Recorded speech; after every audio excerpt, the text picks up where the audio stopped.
Assalamualaikum warahmatullahi wabarakatuh. Perkenalkan, nama saya Pon Wandira, peserta latihan dasar calon pegawai negeri sipil Angkatan 14 Puslatbang KD Odelan Samarinda tahun 2020. Oke, baiklah. Kali ini saya akan mereview materi komitmen mutu. Di mana komitmen mutu ini merupakan pelaksanaan pelayanan publik dengan berorientasi pada kualitas hasil, dipersepsikan oleh individu terhadap produk atau jasa berupa ukuran baik atau buruknya pelayanan yang diberikan. Selanjutnya, apa sih nilai dasar komitmen mutu itu ada apa aja? Nilai dasar komitmen mutu itu ada 4. Yang pertama, efektivitas layanan, yang kedua, efisiensi layanan, dan yang ketiga, inovasi layanan, dan yang keempat, mutu layanan. Untuk efektivitas layanan sendiri menunjukkan di mana nilai yang menunjukkan ketepatan capaian target layanan dilihat dari jadwal kerja, durasi, biaya, dan harapan. Untuk efisiensi layanan sendiri menunjukkan proses layanan yang tidak berdampak pada pemborosan, diukur dari penggunaan waktu kerja, biaya yang harus dibayarkan, tenaga atau energi yang dikeluarkan untuk mencapai target dan mewujudkan harapan. Dan yang ketiga tadi, inovasi layanan. Inovasi ini merujuk pada adanya kreativitasan aparatur untuk mengembangkan sesuatu yang baru dan berbeda dari sebelumnya. Dan yang terakhir, mutu layanan. Untuk nilai dasar komitmen mutu ini, mutu layanan itu merujuk pada kinerja aparatur yang optimal dan melayani dengan sepenuh hati sehingga membuat customer merasa puas. Kalau untuk inovatif itu mungkin lebih ke siklus tahapan berpikir kreatif, di mana adanya ketidakpuasan, kemudian keingintahuan, kejenuhan, kebutuhan, dan keinginan. Terus merenung, berimajinasi, dan berpikir, mencari data dan informasi, membaca rujukan studi, banding, berdialog, dan berdiskusi. Selanjutnya menganalisis, membuat rancangan sosialisasi di lingkungan terbatas. Jadi lahirlah karya kreatif sebagai sebuah inovasi. Kemudian dimanfaatkan, dan dilihat sejauh mana apa yang dihasilkan ini atau output yang dicapainya. Selanjutnya saya ingin mengangkat sebuah masalah yang selanjutnya akan saya bahas menggunakan alat analisis. Alat analisis itu ada yang seperti pohon dan fishbone atau tulang ikan. Yang untuk analisis pohon ini, dalam kasus ini saya akan membahas tentang kasus dengan analisis pohon masalah. Oke, kali ini saya akan mengambil kasus yang mungkin sebelumnya marak dan sebenarnya sudah lama kasus ini sudah sering terjadi, yaitu tentang kasus bunuh diri di kalangan mahasiswa. Jadi banyak ya contoh kasusnya, seperti yang ini.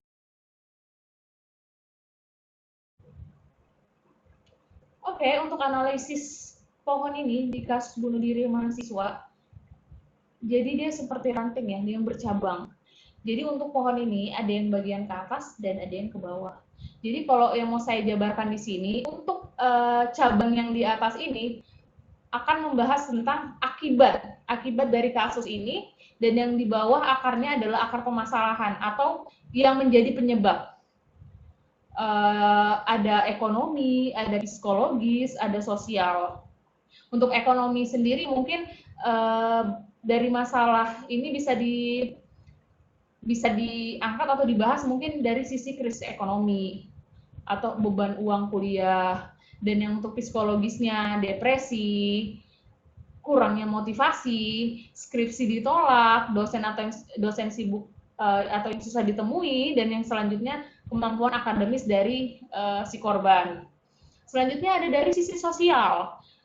Sosial ini mungkin lebih ke arah permasalahan keluarga atau tekanan keluarga, atau bagi orang-orang yang antisosial ya, yang tidak punya atau tidak punya kepercayaan diri buat menyalurkan atau menceritakan keluh kesahnya ke teman-temannya atau mungkin ke orang yang dia percaya. Dan yang selanjutnya kita akan melihat dari apa sih penyebab dari ini, yaitu menurunnya indeks kepuasan stakeholder.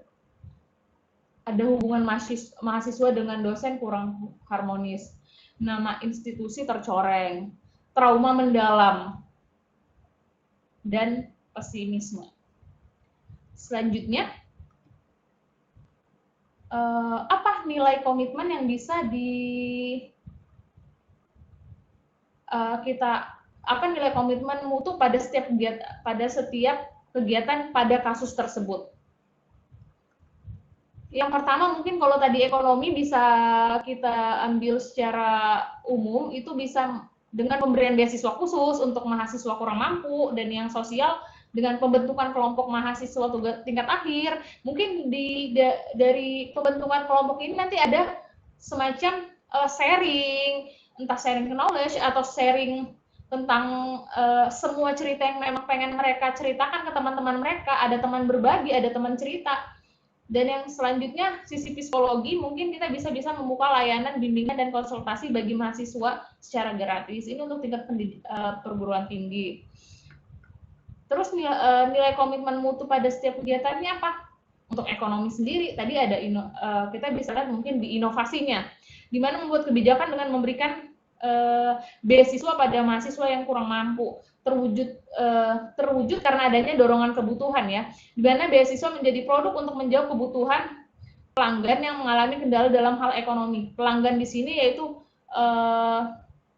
sebagai yang pelanggan di sini adalah mahasiswa, yaitu sebagai penerima pelayanan tadi, pelayanan publik.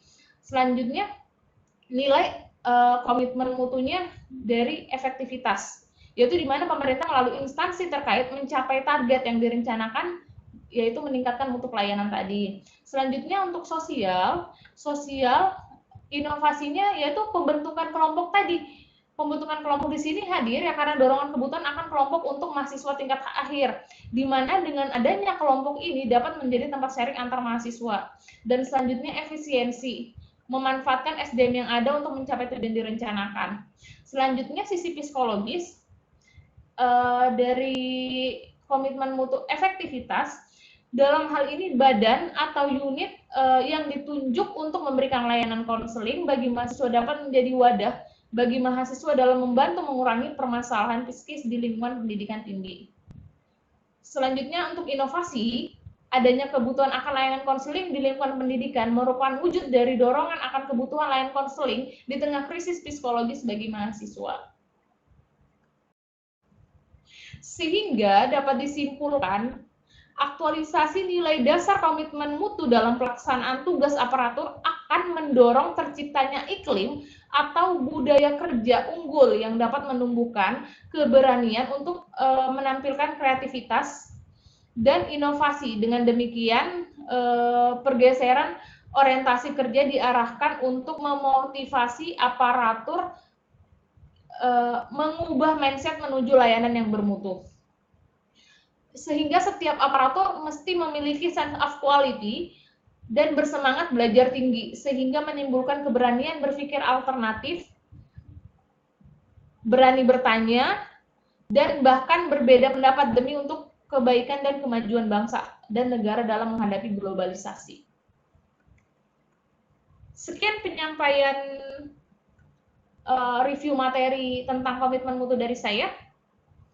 Terima kasih. Wassalamualaikum warahmatullahi wabarakatuh.